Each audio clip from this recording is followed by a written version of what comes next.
Hey, bestie. Hey, boo thing. I am so glad that you are here. Okay, I'm coming begging. Okay, I'm coming begging because a friend in need is a friend indeed, right? Okay, so if you have not already taken care of these little tiny housekeeping things, I would love for you to do that now. All right, I need you to please subscribe to the channel, hit that notification bell.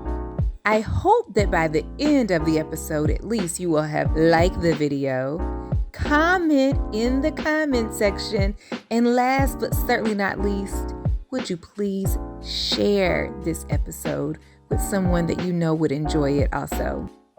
It's coming up in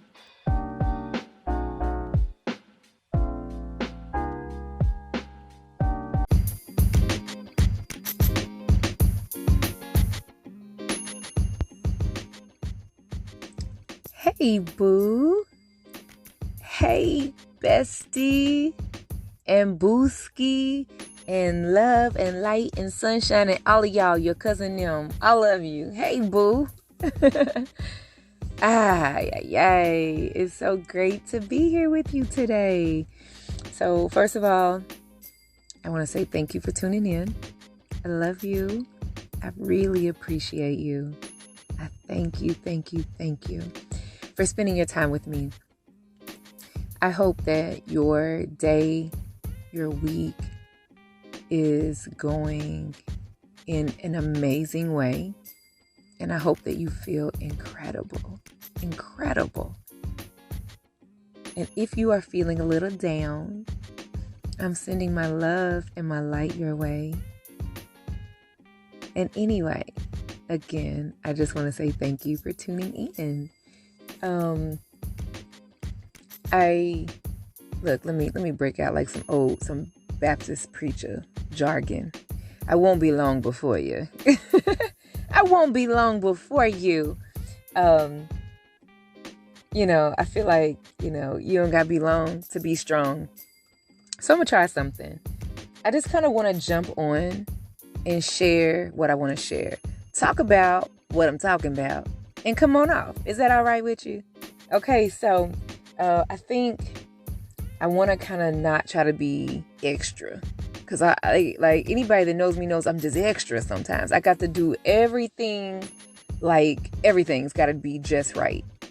And, intros and an outro and all the sugar on top, the strawberries on top, like everything got to be right. But I think I want to try just like saying what I need to say and come on off of here. We ain't got to do none of the extras. No bells, no whistles, no intros, no outros, no nothing. If this is a 5-minute conversation, let it be. If it's 10 minutes, okay, we're going to rock with that. We just going to, we're not going to do all the whole production. I think that's what I want to do to simplify this process. All right. Okay. I want you to get what I'm trying to share with you. And then I want you to get on about the rest of your day. Right? You dig? Okay. So, anyway, as I jump on this mic and spit some bars. Okay, y'all went too far. I was trying to be cool. Because, the rappers be like, they spitting bars. And so, I got a mic. All right, never mind. No, but seriously. So here's what I wanted to talk about with you all today. I have been single now for 8 years. 8. Yes, I said 8. And it's sad, y'all. It's sad. But I want to tell you a little love story real quick. That's somebody else's love story. And then I'm gonna tie it all into what I want to talk about. So, I have a cousin, like one of my favorite cousins. I love her so much. And it's been a long time ago now. But she, a long time ago, had hit the point of 7 years being single. 7 years of no kisses, 7 years of no hugs, 7 years of no cuddling, 7 years of no, 7 years of no, the fun stuff. 7 years of no dates. Like 7 years, y'all. 7. You hear what I'm saying to you? Like count them up. 7. And at the time, I had never been single before, or for any real period of time. I mean, it might have been a little bit in and out, but not for real. So as a kid, as a young girl, teenager, I had my little first boyfriend, and then I had my high school sweetheart, middle school, high school, first year of college sweetheart, So we were together for, 6 years. And so hitting college, I just knew, like, man, we're gonna stay together, and we didn't. We didn't. But, and then after him, I got married, and I was married, for like almost 10 years. And then after that, I was with someone for almost 6 years. And so all I knew was, kind of like long-term relationships. That's all I knew. And I had really, I guess, been very codependent on having a person, like having someone. And I had not ever been single before, And so to watch her be single for 7 years, and she's so beautiful. Outside, she's beautiful. On the inside, she's beautiful. I mean, she is like probably, I promise y'all, if I was to ever have met a saint, it would have been my cousin. Like, she is like amazing. She is one human being that I think everybody should get to have in their life. Like, they need somebody like my cousin in their life. She's awesome. So anyway, but I ain't gonna say her name because I don't want y'all looking her up. She's taken, y'all. She's with somebody now. But anyway, so it was painful for me to see her single for 7 years and by herself and all alone and sad about it and frustrated about it and just going through, you know what I mean? That was really sad for her. She was sad. She didn't like it at all, but that's just what it was. And that's what she had just kind of realized it was going to be. So anyway, all that being said, at that time, I wasn't single, and so I'm looking over there at her and I'm like, girl, that's got to be miserable. Oh my God, 7 years? You ain't even, sis, 7 years and you ain't, what you ain't did. You ain't did the did? Oh God. I just knew, honey, if it was me, I would just assume I don't even know. Y'all have to I don't even know. So anyway, she held on to this notion that she was like, I am not looking. And I said, well, just go online and just meet somebody. And this was a long time ago, before dating online was really a thing. It was a thing, but it was taboo. It's like one of the things you would be ashamed to say you do. Like you're desperate or something if you're dating online. It's kind of, what the stigma was that was attached to that back then. And so she would be like, I'm not going online. I'm not doing all of that. I said, well, look, let's just go out. Let's go to this nice little bluesy, jazzy, low key club. Cause I ain't never really been a party person to go to a nightclub. But I do like the little jazzy, like a live bands. Maybe the spoken word was being, poetry was being recited.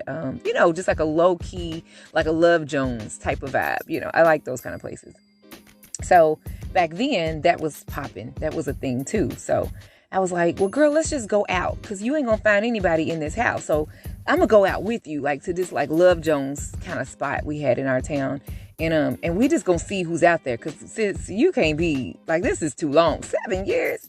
And she's like, I'm not doing it. Well, at the time, I don't even think it had been 7. It's maybe 5 or 6 years. And so I said, well, let me hook you up with somebody. So I tried to send a person or two her way. It didn't work out. She kind of tried to maybe, talk to a few guys. They didn't work out. She even tried online after all, because I just kept badgering her about that. So she tried it, and that didn't work out. And so she was really just disgusted with the whole process. And she was like, I'm done. I'm not doing this. If I am with someone, he's going to have to come to my door looking for me, because I ain't looking. I'm not going out there. I'm not going to no club. I'm not going online. I don't care about being hooked up with nobody. I'm done. And she was done. And it hurt my feelings. I'm like, what? No, you can't be done, because we need you to have somebody. That was my mentality back then. Okay. And so, but her story is one of my favorites to tell. I'm so proud of her. So happy for her, all this good stuff. So I just have to tell this.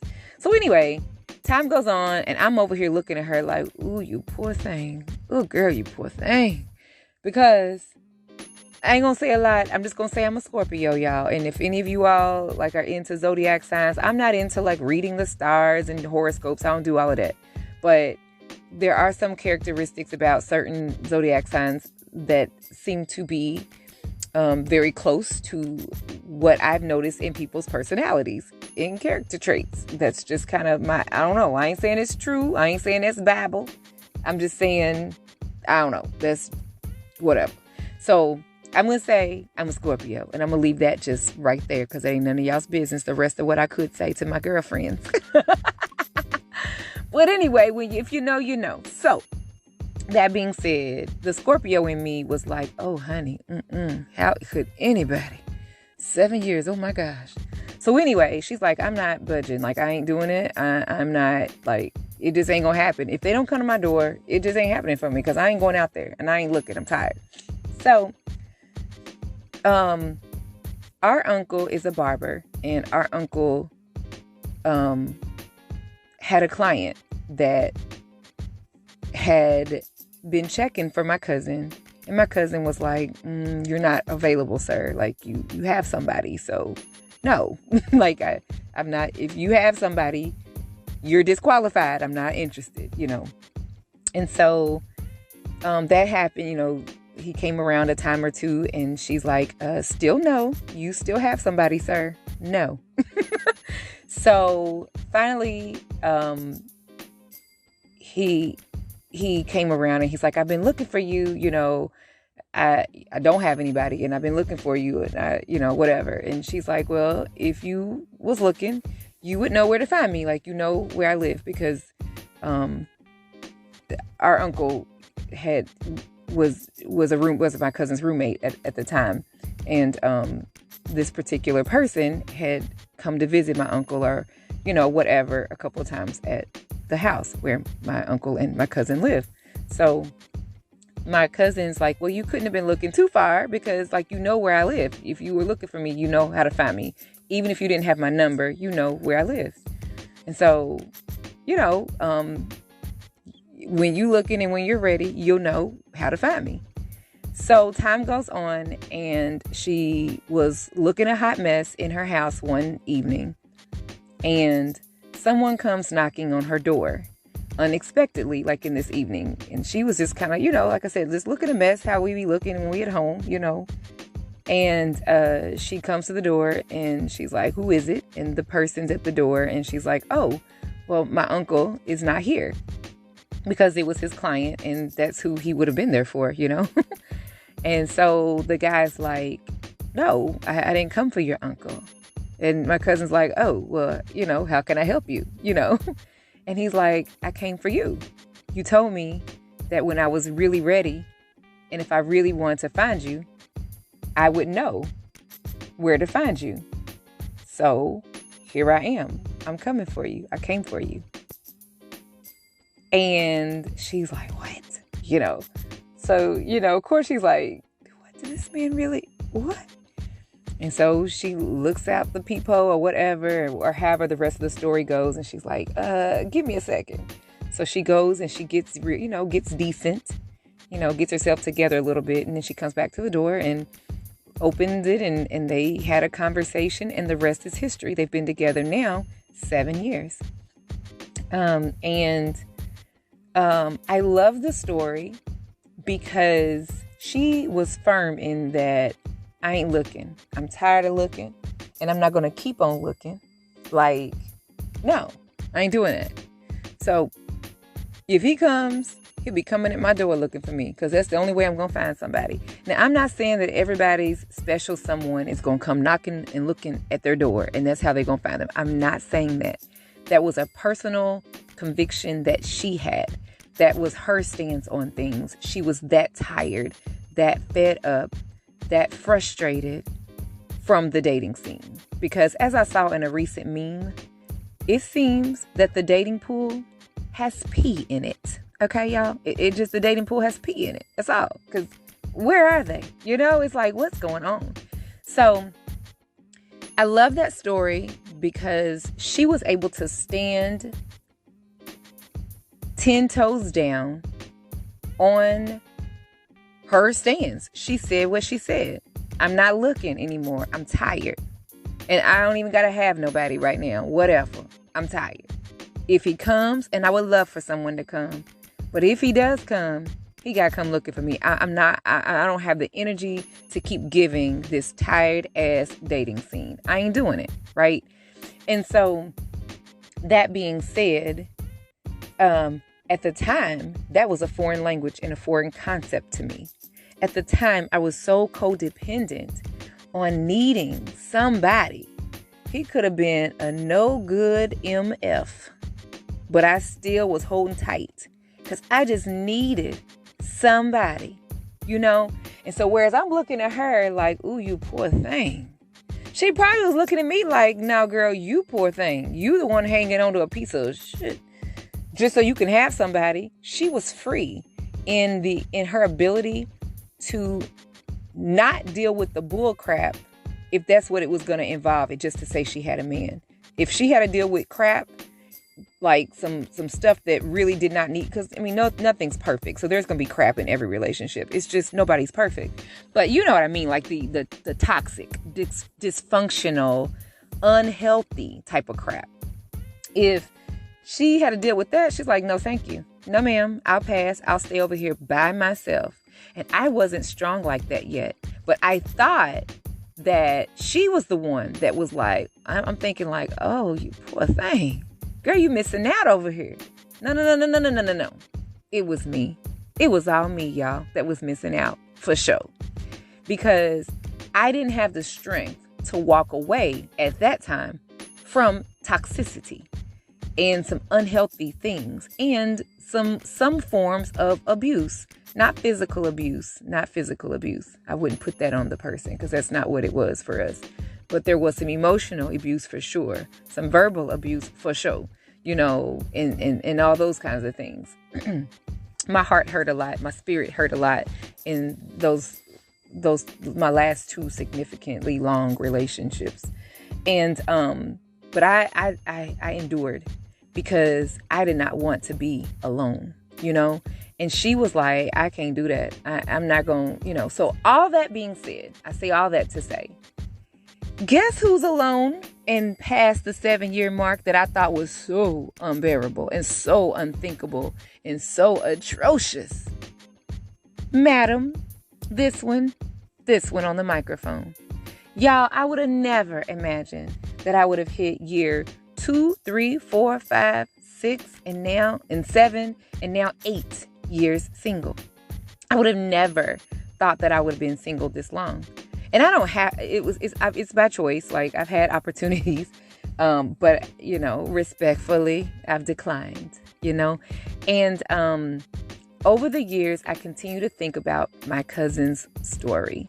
And I continue to see her story as an inspiration for strength and courage to be able to say, damn it, if I got to deal with all that crap, I ain't doing it. I will stand here by my damn self before I deal with crap just to say I got somebody. I ain't doing it, right?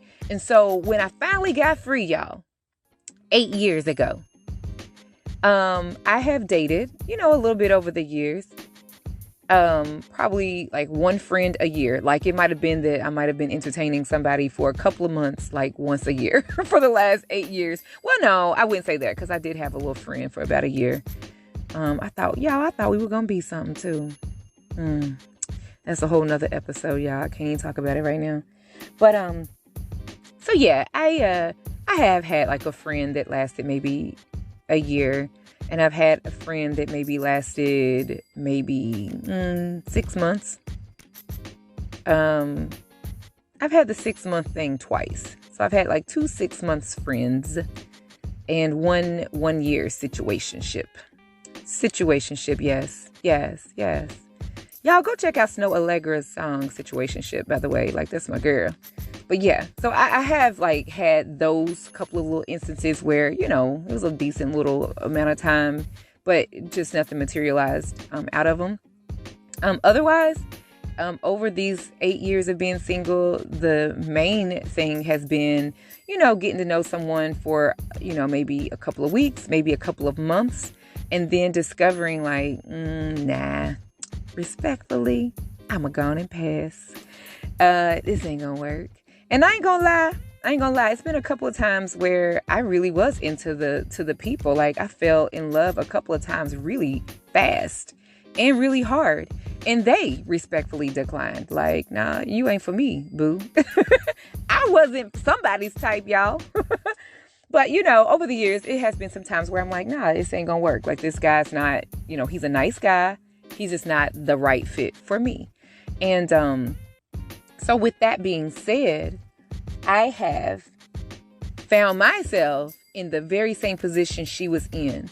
And I have finally found the love that I need to have for myself to be able to say, I love you too damn much to let you go through just any old thing with any old body again. So, and I'm not going to say that the 8 years have been perfect and that I haven't fallen in love and that my little heart hasn't been broken a couple times, because it has, such is life. However, I can tell you that no, I didn't just jump into anything with anybody over the last 8 years in a committed, defined relationship. No, because I kind of imagine it or liken it to imagine someone playing softball or baseball. And they're standing there with the bat, they're up to bat, and the pitcher keeps pitching them balls. But, sometimes in baseball or softball, the batter will stand there with his bat, and he's like, I ain't swinging at that. Like, just because that ball came and was being pitched to me, don't mean I got to swing at that one, right? And so then, he's like, nah, pitcher, send me something else. Try it again. And then the pitcher send another ball, and the batter's like, nah. I don't like how that's coming at me either. That ain't it. And, and that's me. I find that over the last several years, I'm standing there holding the bat, but I'm unwilling to swing. I have swung a few times. It didn't work. Either the gentleman decided this wasn't for him, or I decided that's not for me. And either way, it's all good. It's cool. You live to fight again another day. You dig? And so that's what it's been for me. And so I have married friends who's like, girl, you too picky. Probably so. But I'm going to tell you something about here's what has happened. This is my dating resume. What has happened is, over time, the previous person, something was missing or something happened, something went wrong, whatever.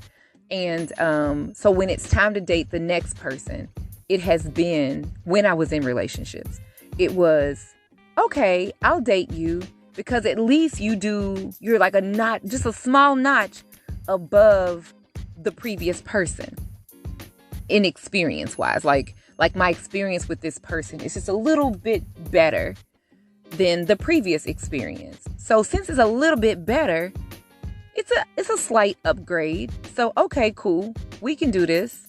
And then when that didn't work after, 5, 6, 7 years, 10 years or whatever, the next person comes along and I'm like, well, my experience with you, the vibe with you, the whatever we're doing here is a little bit better than the previous person. So you're a slight upgrade from that last upgrade. Okay, cool. We can do this. And I jump into the relationship. And that's what it has continued to be. It wasn't that they were a perfect fit.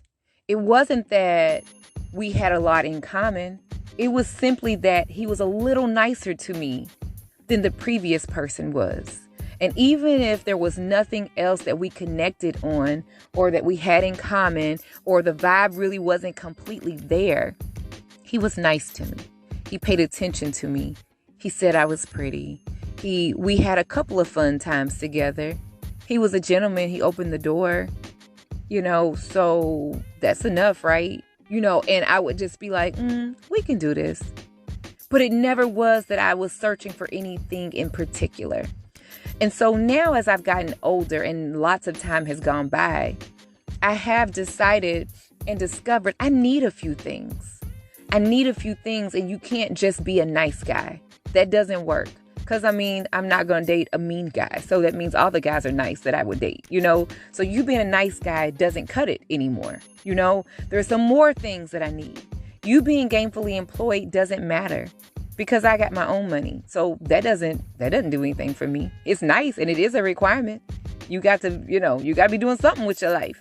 But that doesn't impress me anymore because that's like a basic. Of course, you got to be gainfully employed or running your own show or whatever it is. You know what I'm saying? Like, you're not just going to be a bum playing the PlayStation all day. You know, that ain't going to happen. So that's a standard. So that doesn't impress me if you have that because duh, why wouldn't you? You're a grown man, you know? So there are other things though that I'm looking for in particular. And because now I have gotten more specific about what I need, being able to jump on board with just any old thing ain't cutting it anymore. You know, now what I need is so specific and so tailored for me and what I need that it's a little bit more of a rare find because previously any old man would do. You know what I'm saying? If he was handsome and nice and gainfully employed and would take me out to dinner and we can have a little fun together, we cool. Even if the conversation was horrible. But now the conversation has to have substance because I have also discovered that I am a sapiosexual. And so I need conversation that has substance, conversation that's going to make me think, conversations that's going to make me do better and be better. You know what I'm saying? I also need to be able to laugh with you. You being a nice guy doesn't cut it anymore. Can you be my best friend? Can we laugh together? Can we be fucking cornballs, goof offs, just be silly together?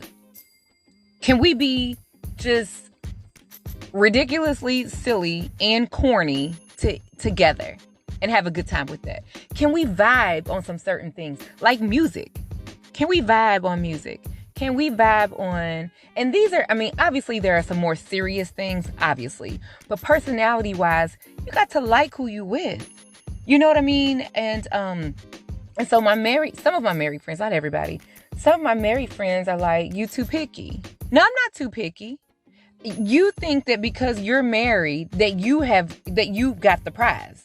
And like, you know, and if I want to be like you, and if I want a husband, then I better stop being so picky and take what's being offered. Not so. No, ma'am. No ham. No, ma'am.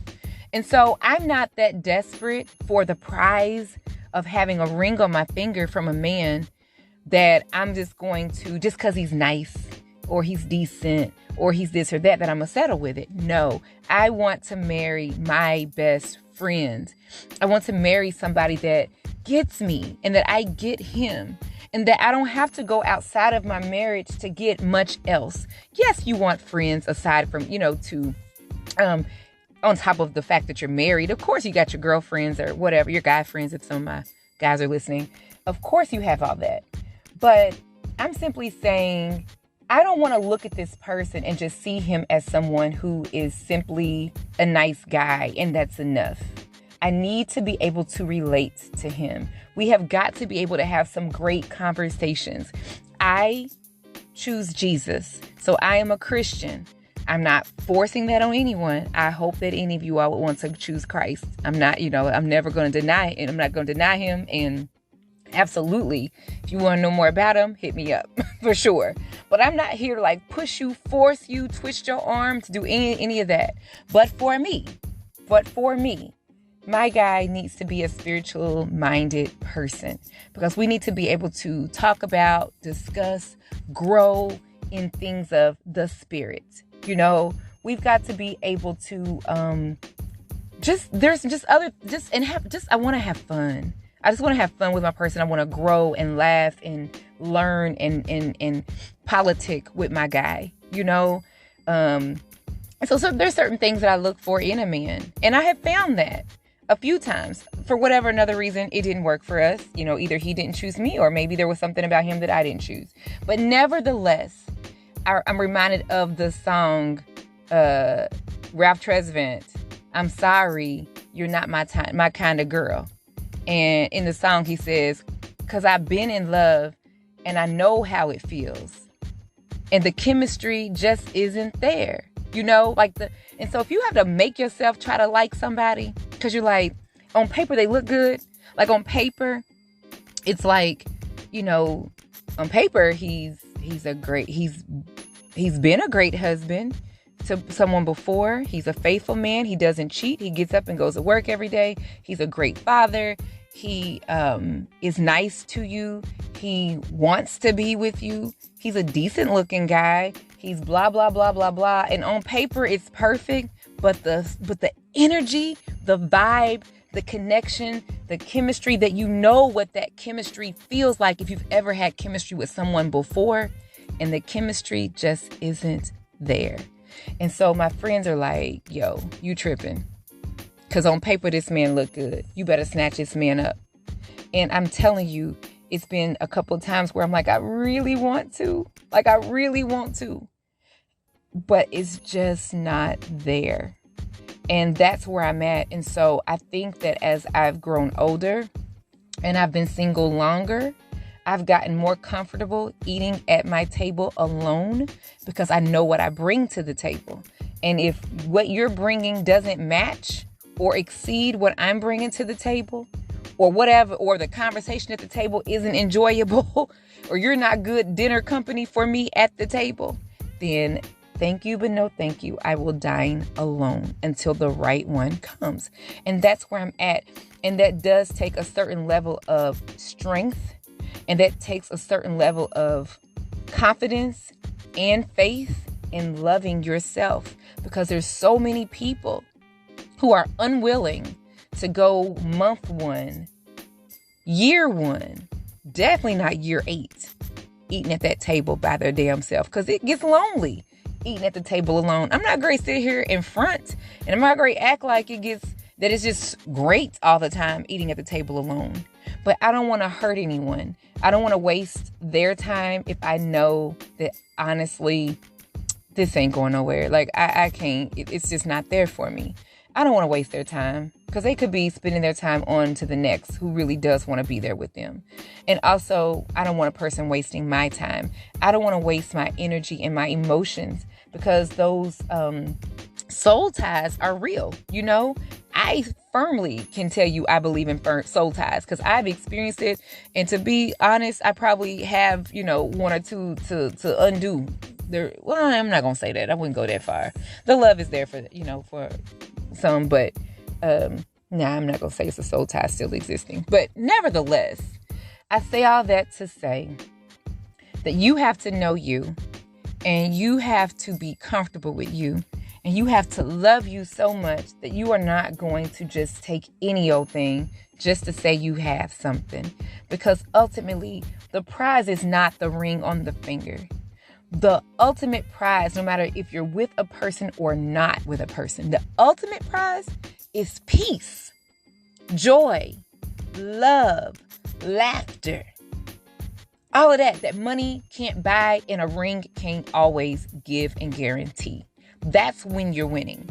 If you wake up with joy and peace and love and laughter in your heart and a bright countenance on your face, a bright spirit, you're winning, sis. You're winning, bruh. You're winning. There are people who are with a person who don't have that. There are people who wake up every morning next to a person that they call their own, who don't have a smile, who don't feel or experience peace and joy and love. And they have somebody, and they have a ring. So no, that's not the ultimate prize. So, I'm not being too picky. No. I'm waiting on what rightfully has been crafted for me, because I know that's coming. And if you have, a fear of doing the same, hit me up. We can talk about that, but I just refuse to just be in just any old thing. I ain't doing it. I'm not giving my body to just any old body, my mind, my heart, my emotions.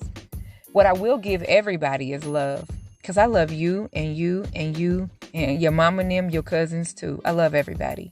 But my energy, those those soul ties, nah. I'll pass till the right one comes. Because when the right one comes, that right one will also stay. And on that note, my booski, hit me up and let's talk about this. Go to organizedenergy.co/podcast. Leave your comments right there. I want to hear from you. Okay? I love you. Follow me on Clubhouse. You can find me on Clubhouse. It's Organized Energy. On Instagram, it's Organized Energy. On Facebook, it's Organized Energy Consulting. On LinkedIn, it's Organized Energy. Follow me on like your favorite platforms. It's Organized Energy. And yeah, let's connect. All right. But until next time, I hope that you have an amazing, amazing, amazing day. And never forget to love you and love someone else too. Oh, before I get out of here, y'all, I said I was going to do this because this is just like a thing I want to do. So I want you guys, because my heart, I want you to think about, let me say this. I want you to think about a cause that you want to personally be a champion for. Like maybe your heart is for children who don't have parents, like who are orphans. Or maybe your heart is for survivors of domestic violence. Or maybe your heart is for people who are experiencing social injustices. Maybe your heart is for, I don't know what other things, you know, cats and dogs that need to be rescued, you know, whatever your thing is. I want you, whether it's for you personally, for your small business, if you have a small business and you need to not just be worried about how you're going to earn more money and generate more leads for you. I want you all personally and professionally to think, who can you be a light to? What organization, what cause can you be a champion for? Bring awareness of, put your money where your mouth is on, donate your time and your energy and your resources to, right? And so for me, I've got two that I'm really passionate about. And so I want to start kind of developing a mission for that and figure out what can I do to really help these two groups. And for me, my heart is for people that are starting over again in life, like say starting over again after divorce or some kind of trauma, and they're just trying to get back on their feet. I have a heart for them because that was once me. You know, I was just a hot, terrible mess after that, you know, that 8-year relationship. I mean, not 8-year relationship, but 8 years ago when I became single. That was a horrible, horrible, painful time for me. Like, bad.